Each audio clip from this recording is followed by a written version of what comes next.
Savez-vous qu'il existe 10 questions capables de déclencher le désir, la confusion, et même l'obsession dans l'esprit d'une femme? Ce ne sont pas des compliments. Ce n'est pas de la flatterie bon marché, et ce ne sont certainement pas des phrases d'accroche volées sur Internet. Ce sont des armes. Des questions avec intention, conçues pour percer son armure émotionnelle et planter une graine qu'elle ne pourra plus extraire de son esprit. Parce que pendant que la plupart des hommes parlent d'eux-mêmes, vous allez la faire se révéler entièrement. Machiavel l'avait compris mieux que quiconque. Le pouvoir ne réside pas dans ce que vous exprimez, mais dans ce que vous faites révéler à l'autre. Et une femme se connecte émotionnellement avec l'homme qui la fait parler, pas celui qui tente de l'impressionner. Ces 10 questions semblent inoffensives, mais elles contiennent quelque chose de plus profond. Elles éveillent le désir, le mystère, la contradiction, tout ce dont son subconscient a besoin pour commencer à vous idéaliser.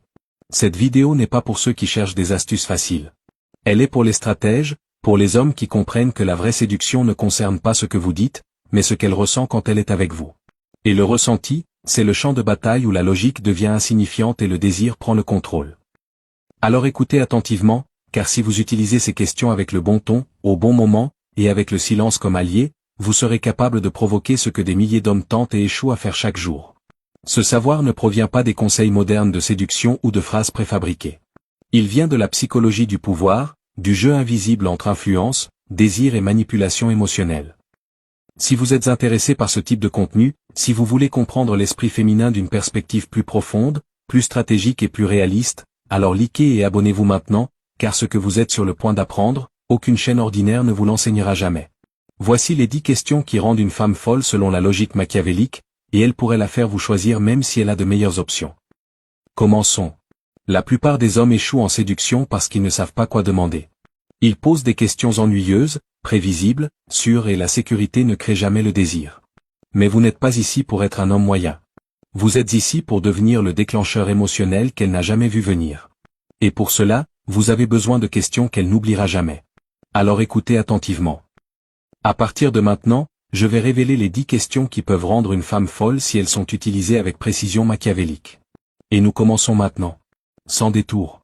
Question numéro 1. Quel genre d'homme est difficile à oublier pour toi, même s'il n'était pas bon pour toi? Ce n'est pas juste une question. C'est une incursion directe dans son subconscient émotionnel. Parce que vous ne lui demandez pas quel est son type idéal. Vous lui demandez de se connecter avec sa dépendance la plus profonde. Le profil de l'homme qui a laissé une marque sur elle. Pas pour sa gentillesse, mais pour le chaos émotionnel qu'il a laissé derrière lui. Réfléchissez-y. Presque chaque femme a eu un homme qui n'était pas bon pour elle, mais qu'elle se souvient encore. Un homme qui l'a fait se sentir vivante, désirée, confuse, une tempête d'émotions qui, bien que destructrice, éveille des parties d'elle qu'aucun bon gars ne pourrait jamais atteindre. Quand vous lui posez cette question, vous la forcez à se reconnecter avec ce souvenir. Vous ramenez son côté sombre à la surface, sa contradiction, son désir de l'interdit. Et plus important encore, c'est vous qui le faites avec une voix calme, un regard qui ne juge pas, et une intention qui semble mature, pas désespérée. Savez-vous ce qui se passe ensuite? Pendant qu'elle répond, elle ne révèle pas seulement l'homme qu'elle n'a jamais pu oublier, elle commence à projeter cette même intensité émotionnelle sur vous. Parce que c'est vous qui avez ouvert cette porte. Et quand une femme parle depuis cet endroit, elle est marquée par l'expérience.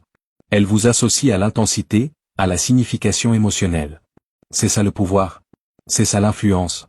Mais il y a des règles et vous devez les respecter si vous ne voulez pas tout gâcher. Ne riez pas et ne la jugez pas si elle mentionne un idiot. Même si elle dit il était toxique, ne la corrigez pas. Écoutez simplement. Affirmez doucement avec des phrases comme ça en dit beaucoup sur toi. J'aime ce que tu révèles. Cela lui donne la permission de continuer à s'ouvrir. Ne l'interrompez pas. Même si elle se tait, laissez-la penser. Le silence intensifie l'émotion. Ne racontez pas votre propre histoire. Ce n'est pas le moment de rivaliser avec votre propre anecdote. Laissez-la s'étendre émotionnellement. Observez simplement. Souriez calmement. Gardez votre énergie composée. Laissez-la associer votre présence avec la profondeur, pas le besoin. Maintenant, quand devriez-vous utiliser cette question? Pas dans les 3 premières minutes de conversation. Mais vous n'avez pas non plus besoin de la connaître depuis un mois. Utilisez-la quand il y a déjà un certain confort entre vous.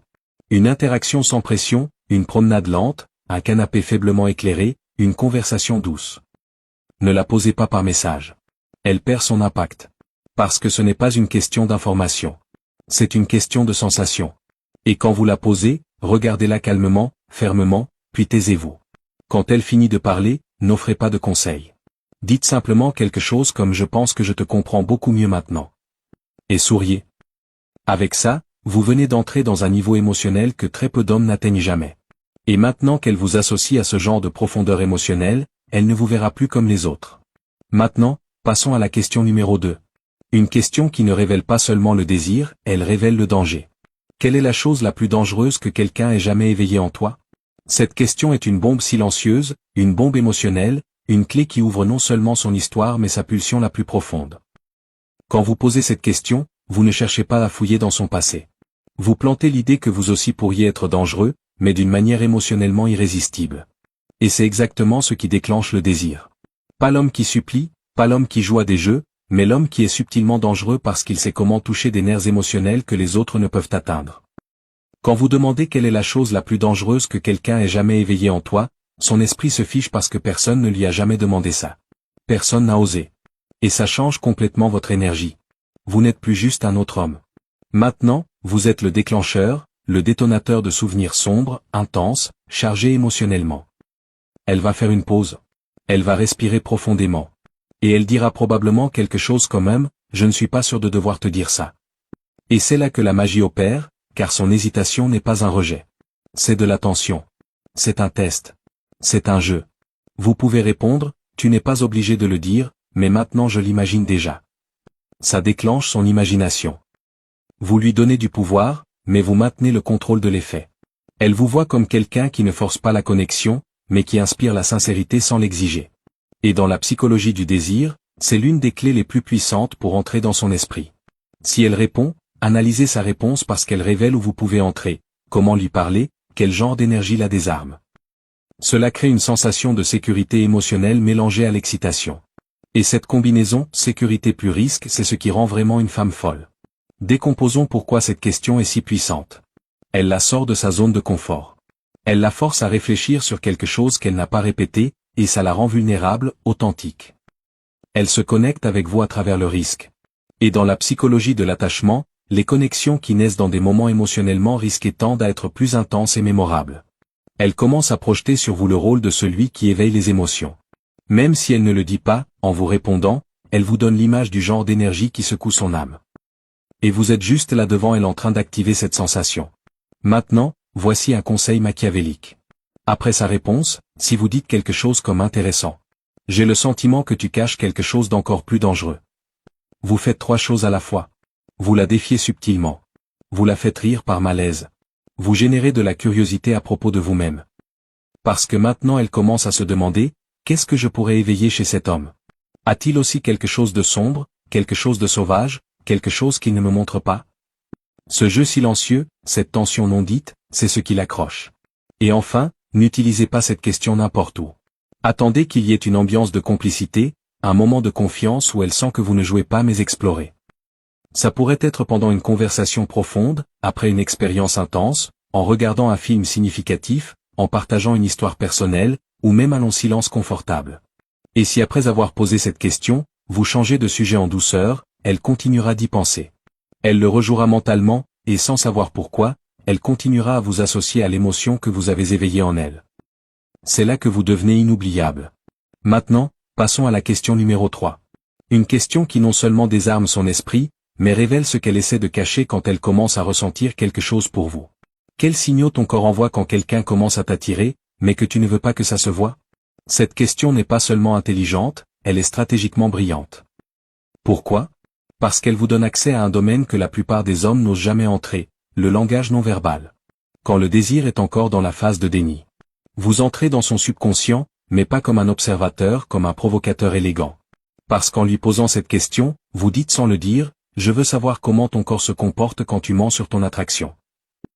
Ça l'expose, mais ça ne la fait pas se sentir attaquée. Ça la fait se sentir observée. Et pour beaucoup de femmes, c'est intensément attirant. Quand ça vient d'un homme qui rayonne le contrôle et le mystère. Quand elle entend cette question, elle réagira très probablement avec un sourire nerveux. Peut-être qu'elle baissera le regard, croisera les jambes, ou touchera ses cheveux. Et sans s'en rendre compte, elle vous donnera déjà les réponses qu'elle ne dira pas à haute voix. Mais vous ne réagirez pas comme un garçon excité. Vous la regarderez calmement avec un sourire subtil, comme si vous saviez déjà que cet inconfort signifie que vous êtes sur la bonne voie. Parce que cette question déclenche l'autoconscience en elle. Elle la force à s'observer elle-même, et ça rend son corps plus présent, plus alerte, plus réactif chaque fois qu'elle vous parle, même si elle essaie de le cacher. Voyez-vous l'astuce? La question ne vous concerne pas, mais la réponse vous lie directement à sa façon d'exprimer le désir. C'est un jeu subtil, et c'est vous qui tenez les rênes. Maintenant, vous vous demandez peut-être, pourquoi cette question fonctionne-t-elle si bien? Laissez-moi expliquer. Elle active son cerveau émotionnel. Parler de langage corporel signifie parler depuis le corps, pas depuis la logique. Ça la connecte à vous à un niveau sensoriel. Ça la force à montrer une vulnérabilité dissimulée, car même si elle ne dit pas « je t'aime bien », si elle vous répond honnêtement, elle confesse comment vous pouvez savoir si un jour elle le fait, ou si elle le fait déjà et le cache. Ça vous positionne comme un lecteur d'émotions, pas comme un de ces hommes qui attendent des signaux évidents, mais comme quelqu'un qui peut décoder son langage caché. Et voici le twist machiavélique. Quand elle répond avec quelque chose comme « eh bien, parfois je souris plus que d'habitude ou je deviens nerveuse », vous dites « intéressant. Tu viens de le faire maintenant. » Et vous la regardez avec une pause et un regard stable. Ça la désarme parce que ça crée un moment de micro-tension chargé d'érotisme silencieux, une vibration émotionnelle qui n'a pas besoin d'être sexuelle pour être intense. La clé ici, c'est de ne pas en faire trop. Ne riez pas. Ne flirtez pas comme un adolescent. Observez simplement et faites-la se sentir subtilement exposée d'une manière qu'elle apprécie en fait. Ce genre d'interaction est inoubliable parce qu'elle la fait se sentir désirée sans que ce soit dit, lue sans être envahie. Et neurologiquement, cela active la dopamine, la curiosité, l'attraction, et surtout l'idée que vous remarquez plus que vous ne révélez. Un conseil, utilisez cette question dans un moment de calme intime, pas quand il y a du bruit ou de la distraction. Posez-la quand l'atmosphère permet des pauses, du contact visuel, de l'observation. Puis laissez-la la traiter. Parce que si elle sent que vous pouvez lire ces micro-signaux, son corps ne pourra plus vous mentir la prochaine fois qu'elle vous verra. Ce qui rend cette question puissante, c'est qu'elle mélange deux forces, vulnérabilité et exclusivité. Vous ne demandez pas n'importe quel défaut. Vous lui demandez une confession, mais pas n'importe quelle confession, une qu'elle ne révélerait qu'à quelqu'un qui la fait se sentir vraiment spécial. Et si elle vous la donne, elle vous valide déjà comme cette personne. Souvent, une femme ne répondra pas avec une réponse directe. Elle dira quelque chose comme « je ne suis pas sûr de devoir dire ça ». Et c'est là que la magie opère, car son hésitation n'est pas un rejet. C'est de l'attention. C'est un test. C'est un jeu. Vous pouvez répondre, tu n'es pas obligé de le dire, mais maintenant je l'imagine déjà. Ça déclenche son imagination. Vous lui donnez du pouvoir, mais vous maintenez le contrôle de l'effet. Elle vous voit comme quelqu'un qui ne force pas la connexion, mais qui inspire la sincérité sans l'exiger. Et dans la psychologie du désir, c'est l'une des clés les plus puissantes pour entrer dans son esprit. Si elle répond, analysez sa réponse car elle révèle où vous pouvez entrer, comment lui parler, quel genre d'énergie la désarme. Maintenant, passons à la question numéro 5. Une question qui révèle ce qui la captive vraiment quand elle commence à perdre le contrôle sans s'en rendre compte. Qu'est-ce qu'un homme fait qui te donne l'impression d'être en danger, et pourtant tu le veux encore plus? Cette question éveille le désir depuis le noyau du conflit intérieur. Elle vise directement l'intersection entre l'instinct de sécurité et l'envie de l'interdit. Vous la faites réfléchir à ce qui lui donne de l'adrénaline émotionnelle. Pas ce qui est bon pour elle, mais ce qui la domine. Quand une femme commence à parler de ce genre d'homme, elle puise dans sa zone de chaos émotionnel. Et si vous pouvez identifier cet archétype, vous pouvez subtilement l'incarner sans copier les comportements toxiques. Par exemple, si elle dit « je suis attiré par les hommes qui n'ont pas besoin de moi mais me choisissent quand même », vous venez de frapper de l'or. Elle vous dit que le détachement sélectif active son désir. Et si vous projetez déjà cette énergie, elle commencera à vous associer à cette figure émotionnelle.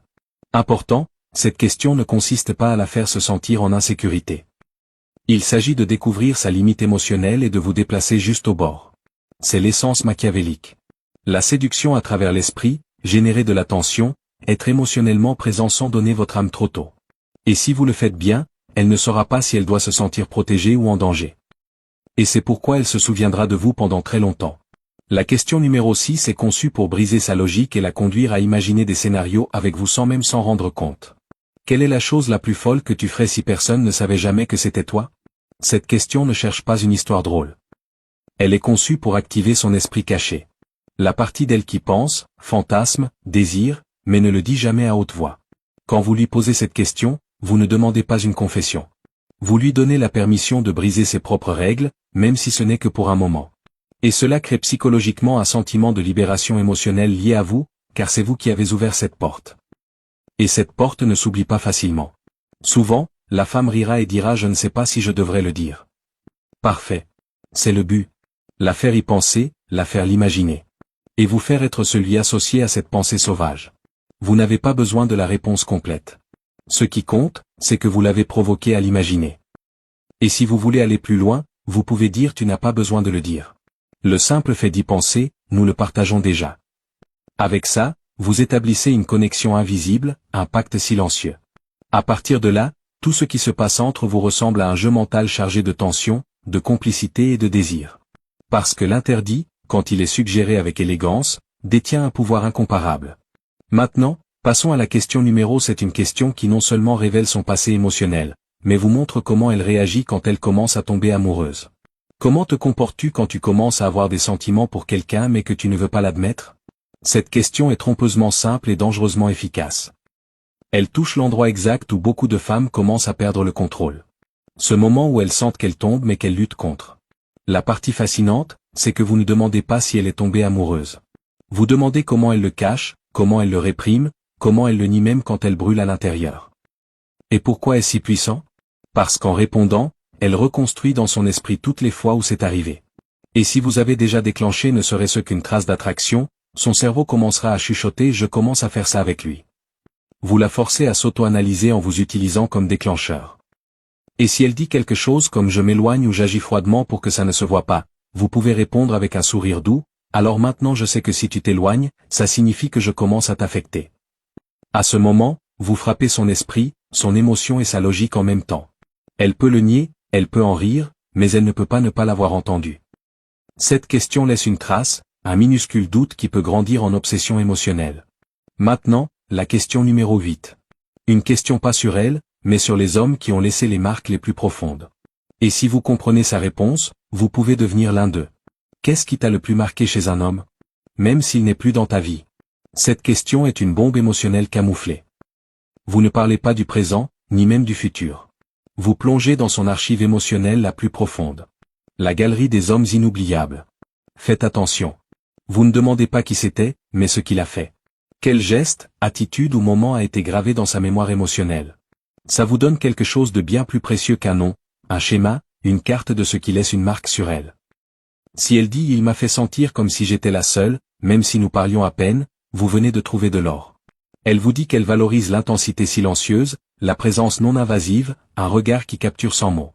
Si vous projetez déjà cette énergie, vous plantez la graine de ce souvenir, mais avec votre visage dessus. Et ici, la stratégie machiavélique est claire. Vous la faites reconstruire un souvenir puissant en votre présence. Et le cerveau ne peut pas distinguer entre ce souvenir et revivre. Donc vous devenez le nouveau cadre de cette vieille émotion.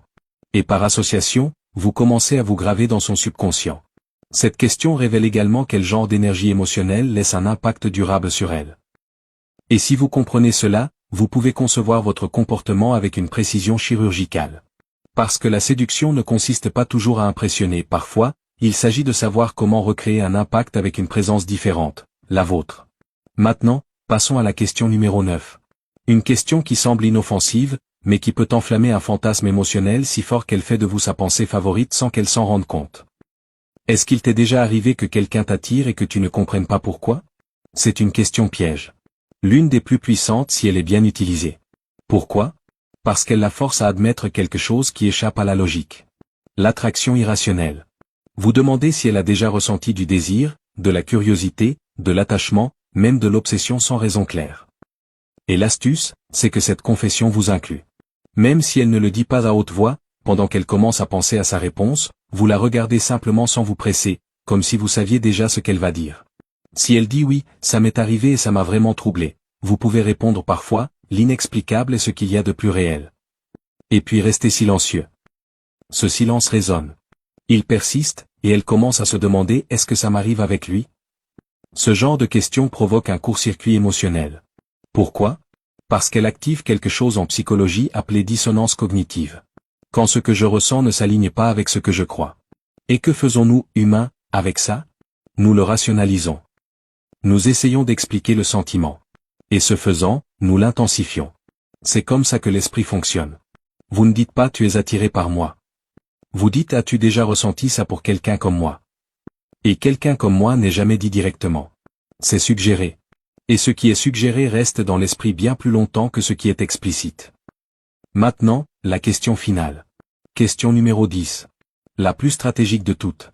Une question qui plante une pensée qu'elle ne pourra pas enlever parce qu'elle l'amène à vous imaginer comme si vous faisiez déjà partie de sa vie. Si quelqu'un pouvait te comprendre sans que tu aies à expliquer quoi que ce soit, quelle place aurait-il dans ta vie? Ce n'est pas juste une question. C'est une insinuation silencieuse, une graine déposée directement dans son esprit émotionnel. Vous ne lui demandez pas de vous donner une place. Vous lui demandez d'imaginer quelle place elle donnerait à quelqu'un comme vous, sans le dire directement. Vous faites appel à son besoin humain le plus profond, être compris sans jugement.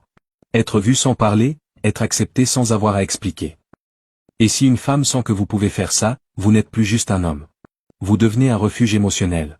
Ce type de question déclenche une image mentale. Elle se visualise avec vous. Pas de masque, pas de défense, juste être et être accepté. Et la partie la plus puissante, vous ne lui avez jamais demandé de l'imaginer. Vous l'avez juste fait apparaître. Si elle répond ce genre de personne est très difficile à trouver, vous pouvez dire peut-être pas aussi difficile que tu le penses. Puis pause. Laissez ça là, court, avec intention. Parce que parfois, le silence est la signature du stratège. Avec cette question, vous ne cherchez pas une réponse logique. Vous visez un sentiment, une pensée qui reste avec elle, qui refait surface quand elle se réveille, quand elle est seule, ou quand elle se souvient de cette conversation unique avec vous.